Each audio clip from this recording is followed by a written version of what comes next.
Hello, ladies and gentlemen. This is Jack. How y'all doing out there? You know, I just want to give a shout out right now to an individual by the name of Charles. Hello, Charles, sir, the abusive anti-theist. Charles, you went out on a limit. You didn't go out on a limit. You went out on a limb. That's what I meant to say. You went out on a limb and you actually criticized DprJones. Oh my brother, you must be smoking some major doobies. You know what I'm saying? Now, I don't know what got into you. I mean, look, Charles, you should know. And if you obviously don't know, so let me explain to you. This is the way it's supposed to work, okay? When someone like DprJones, Thunderfoot, or Pat Condell post up a video, you are not supposed to be a critical thinker. You are not supposed to be that, okay? Because these are people who do not believe in God. And if you don't believe in God, you don't want a house divided. You are supposed to go lockstep and barrel with them. You don't criticize. If you're going to criticize, you don't do it publicly, all right? You need to send DPR a private message, like people sent him, telling him about how he misrepresented the Kalam cosmological argument. Yeah, but you don't want to post up a comment. You don't want to do video responses because, look, you know what? You don't want people to think that DprJones ain't got the slightest clue about what he's talking about, and it's more about him pushing an agenda than it is actually presenting accurate, intellectual, philosophical information that seems to give the impression that he's actually interested in understanding more than he's interested in stigmatizing.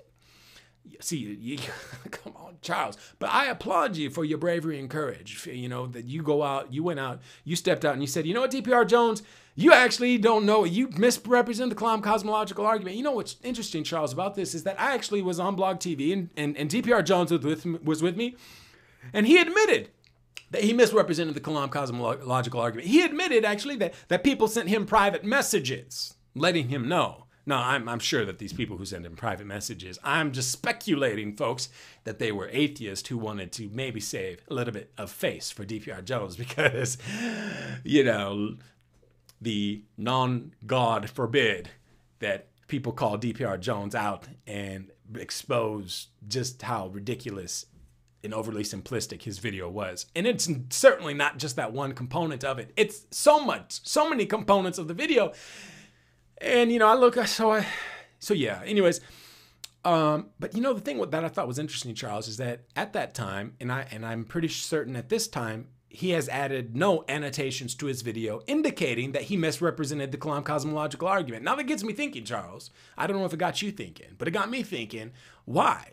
I mean, if you misrepresent an argument and you can put annotations in the video correcting yourself, wouldn't you do so? I mean, I think you would. I would do so. If I give an inaccurate representation of an argument, or if I misrepresent someone's position or whatever, then, and I know I'm wrong, I admit that I'm wrong, well, then I would try my best to correct myself so that viewers don't just sit there and watch the same thing and it basically, you know, inhale ignorance and stupidity. And by stupidity, what I mean is stuck on simple, aka stuck on stupid, which is misrepresenting an argument.